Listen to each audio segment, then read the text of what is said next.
তোমার এপিসোড দেখার জন্য আমার চ্যানেলটিকে সাবস্ক্রাইব করে রাখুন। সোনা বলে, মা মা এই দেখো বাবা এসেছে।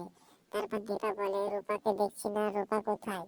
সূর্য বলে, রূপা ভালো আছে দীপা, ও ঠিক আছে, ওকে নিয়ে চিন্তা করতে হবে না, ও ওর নিজের বাড়িতে আছে।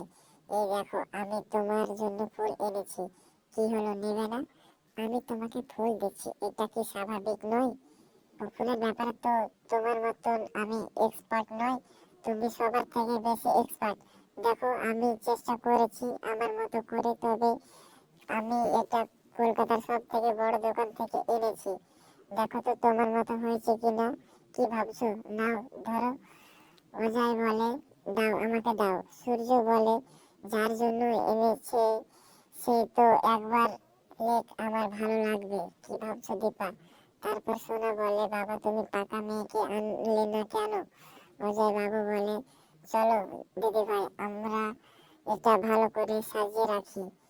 দীপা বলে, ভালো করে সাজানোর কিছুই নয়, আর এসবের কিছু দরকার ছিল না। আমি কোনোদিন খুব স্পেশাল জিনিস আমি চাইনি, এখনো চাই না, কিন্তু রূপাকে সঙ্গে করে নিয়ে আসলে আমি খুব খুশি হতাম, আমার ভালো লাগতো। তো আপনাদের কেমন লাগলো কমেন্ট করে জানান।